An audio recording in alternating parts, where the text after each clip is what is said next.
Video کو like کر کے آگے شیئر ضرور کر دینا۔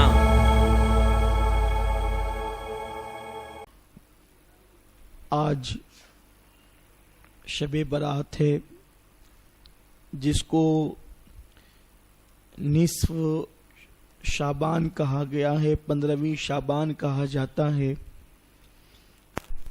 اور اس سلسلے میں آپ اور ہم سنتے آئے ہیں کہ اللہ کے رسول صلی اللہ تعالی علیہ وسلم نے ارشاد فرمایا کہ 14 شعبان کا جب سورج غروب ہوتا ہے تو سورج غروب ہونے سے لے کر طلوع صبح صادق تک اللہ اپنی شان کے مطابق پہلے آسمان پر جلوگر ہوتا ہے۔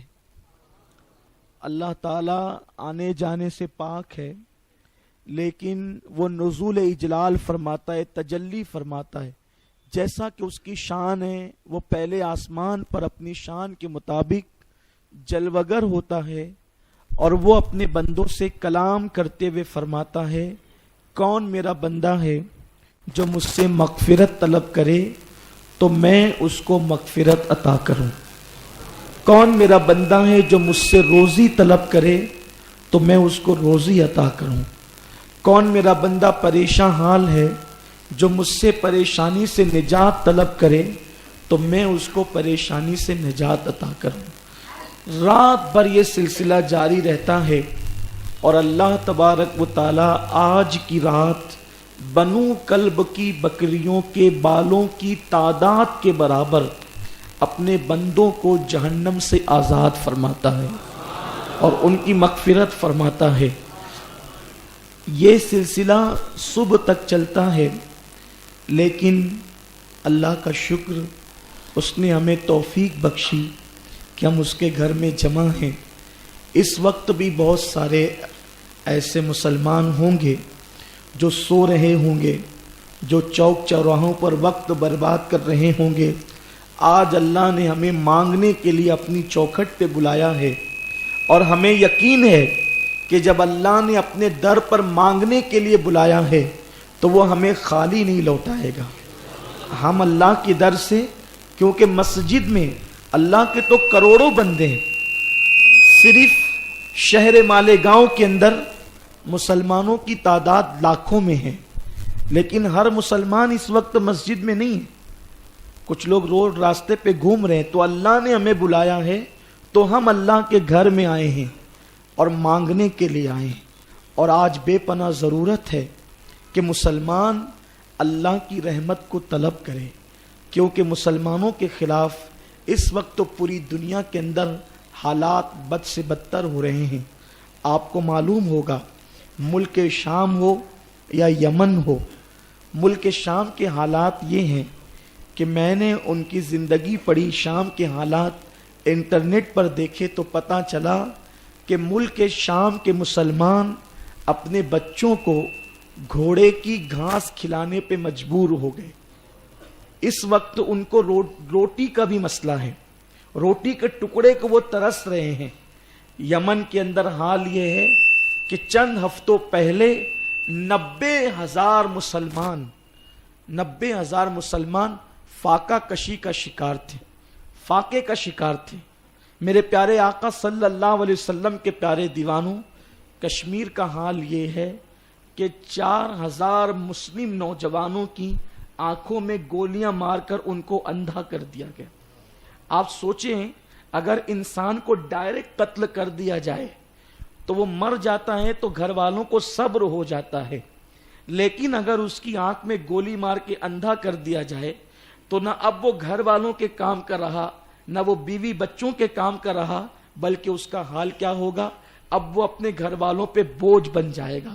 یعنی اسلام دشمن طاقتیں پوری دنیا کے اندر مسلمانوں کو بھکاری بنانے کے چکر میں ہیں، مسلمانوں سے روزی روٹی کے حوالے سے اس قدر تنگ دست کر دینا چاہتے ہیں کہ مسلمان کسی طرح سے بھی اٹھ کر کے کھڑا نہ ہو سکے۔ یہ کیوں ہوتا ہے؟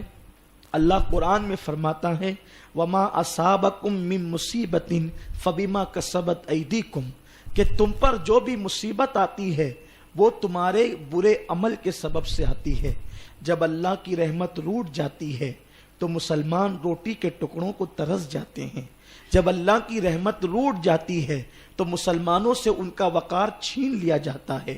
جب اللہ کی رحمت روٹ جاتی ہے تو مسلمانوں کی عزت اور آبرو پہ حملہ کیا جاتا ہے.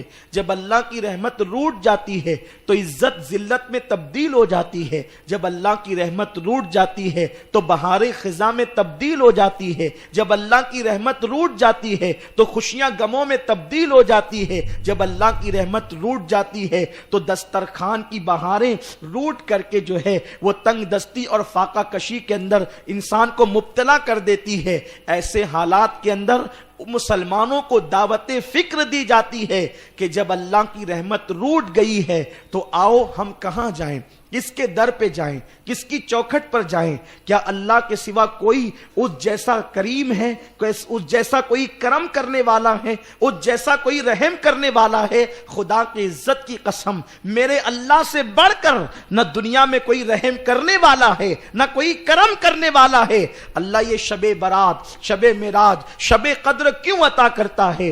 اس لیے عطا کرتا ہے میرے بندو اگر تم نے گناہ کر لیا ہے تو گناہ کرنا تمہارا کام تھا.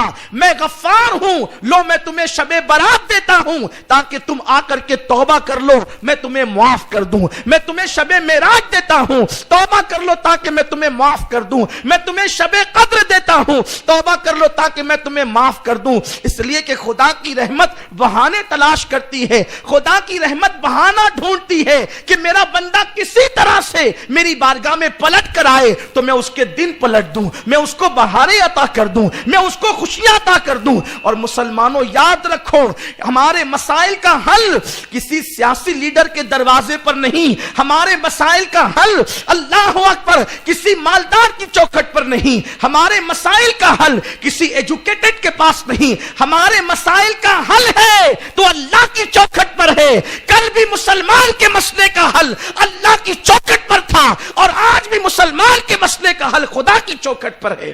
ہمیں اللہ کے قریب ہونا ہوگا, ہمیں اللہ کے قریب آنا ہوگا. اللہ فرماتا ہے فَفِرُّوا إِلَى اللَّهِ, کہاں جا رہے ہو؟ دوڑو اللہ کی طرف, واپس پلٹو اللہ کی طرف. آج ہم رو رو کر اپنے رب کو منائیں گے, آج ہم اپنے رب کو راضی کر کے ہی اٹھیں گے. اگر ہم نے اپنے اللہ کو راضی کر لیا تو ہمارے دن پلٹ جائیں گے, ہماری پریشانیاں دور ہو جائے گی, ہماری مشکلیں آسان ہو جائے گی. ہر آدمی آج افسردہ ہے, غمگین ہے, پریشان ہے. خود مالیگاؤں کے کاروباری حالات کس قدر بد سے بدتر ہوتے جا رہے ہیں. ہر بڑا بیوپاری ہو یا چھوٹا مزدور, سب لوگ بے چین ہے, لیکن کوئی گناہ چھوڑنے تیار نہیں ہے. گناہ چھوڑ دو, اپنے رب کی طرف پلٹو. میں بہت لمبی تقریر نہیں کروں گا کیونکہ یہ وقت دعا کا ہے. تقریر تو آپ ہمیشہ میری سنتے ہی رہتے ہیں. صرف اللہ کی رحمت پر مضبوط یقین ہو جائے, 2-3 باتیں کر کے پھر ہم دعا کی طرف آتے ہیں. ایک عورت سیدنا ابن خطاب کے پاس آئی. فاروق اعظم سردی کے دن تھے, مدینہ منورہ کی پیاری پیاری پرکیف کڑاکے کی سردی تھی. سیدنا فاروق اعظم ایک کرسی پر بیٹھے ہوئے تھے اور سامنے آگ جل رہی تھی اور آگ تاپ رہے تھے. ہم کہتے ہیں نا آگ تاپنا, تو سیدنا فاروق اعظم مدینہ منورہ کی پرکیف پیاری سی سردی میں, کڑاکے کی سردی میں, جن لوگوں نے مدینہ منورہ کی سردی دیکھی ہے اس کے مزے لیے ان کو پتا ہو کہ مدینہ طیبہ میں سردی بھی بڑی پرکیف ہوتی ہے لیکن کڑاکے کی ہوتی ہے. بڑی ٹھنڈی ٹھنڈی ہوائیں چلتی ہے, سرد ہوائیں چلتی ہے, لیکن اس میں ایک کیف اور مزہ بھی ملتا ہے. فاروق اعظم رضی اللہ تعالیٰ عنہ اس پرکیف سردی سے لطف اٹھا رہے ہیں اور آگ تاپ رہے ہیں. صبح کا وقت ہے, فجر کی نماز ہو چکی ہے. ایک خاتون ننھا سا بچہ گود میں لے کر آتی ہے. پردہ پوش حضرت عمر ابن خطاب سے کہتی ہے امیر المومنین ایک سوال ہے. فاروق اعظم نے کہا کیا؟ تو وہ عورت نے کہا امیر المومنین یہ بتائیں کہ اللہ اپنے بندوں سے کتنی محبت کرتا ہے. اللہ اپنے بندوں سے کتنی محبت کرتا ہے. یہاں نیک نہیں, گنہگار نہیں, متقی نہیں, پاپی نہیں, کسی کا سوال نہیں, صرف بندوں سے.